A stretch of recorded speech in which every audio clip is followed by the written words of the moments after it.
Hi friends, welcome to another exciting episode of WCMH. The warm edition. It is, but I see that you're already looking toward fall. I got to keep hydrated.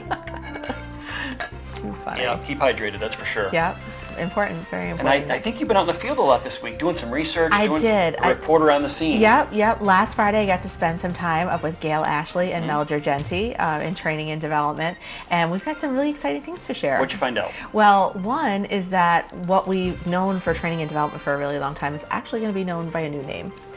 It's going to be called the Professional Development Department, and that change is really reflective of some other things that are happening with the department. Okay, tell me why that makes sense. Well, one of those things is that they're, for a long time they've sat under nursing administration, even though they've had responsibility in helping all of our new staff and a lot of our employees with their training and development goals.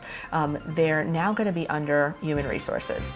That means while they're still going to be really focused on nursing and making sure our nurses are oriented properly and maintain all their certifications, they're going to be expanded a little bit too to make sure that they're doing more to support our non-clinical staff. Good. That's really exciting. Nice. Yep. It's a good change. And they're also moving to new space. I heard that. Yep. So actually, in 2 weeks, basically, July 7th, they're going to be moving over to 6 Newton Ave. So that's where diagnostic imaging has been for a number of years.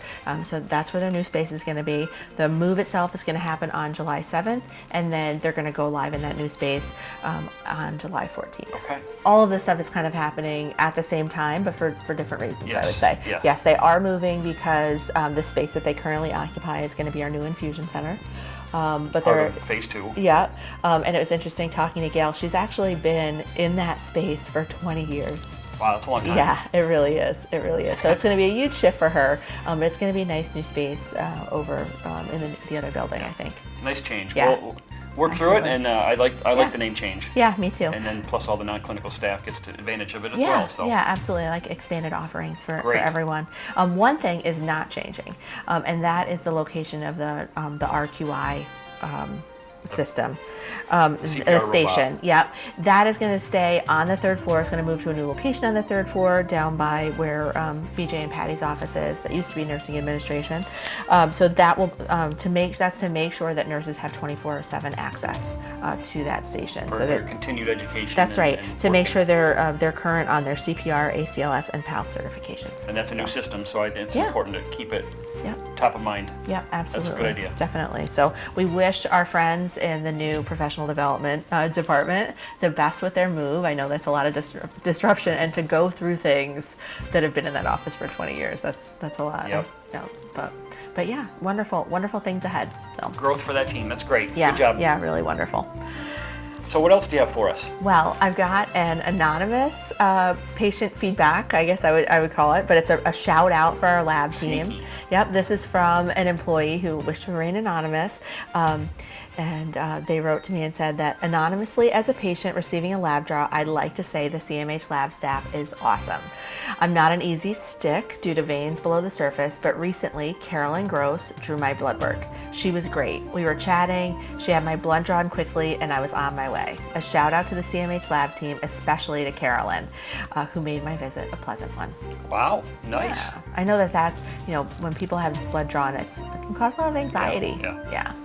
Yeah, so it's wonderful. It's a good team down there. They do a good It job. really is. Mellowing everybody out, Yeah. calming them. Hey, look over there.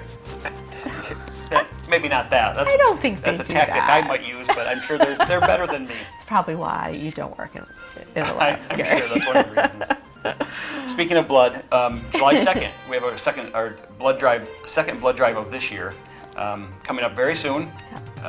Again, 11 to 4:30ish down in the community room. Walk-ins are always welcome. Actually, that's how we get most of our donations is through walk-ins. So stop down there. I think there's some free sunglasses and some things this time the Red Cross is giving out. So please help us on July 2nd if you're in the building and have a few minutes to stop down and get some blood. Important during the holidays. Yeah, absolutely. Yeah. And I know that it's not because you get free sunglasses that our staff does I know, this. I'm just- I think we all realize just how important it is, that blood supply. Yeah. And it's always nice to have a little treat. I particularly like the Lorna Doones. But Yes, the candy's nice. Well, when I walk out of there, I do feel better about donating and Yeah, knowing that I just absolutely. really helped somebody in need, and it's Yeah. really gives me an uplift for the day. So Yeah, stop and see us. More to come. Yeah, absolutely. Everyone, stay cool as you can. Stay hydrated. We'll get through this together. Hang in there. Keep drinking. Bye, everybody.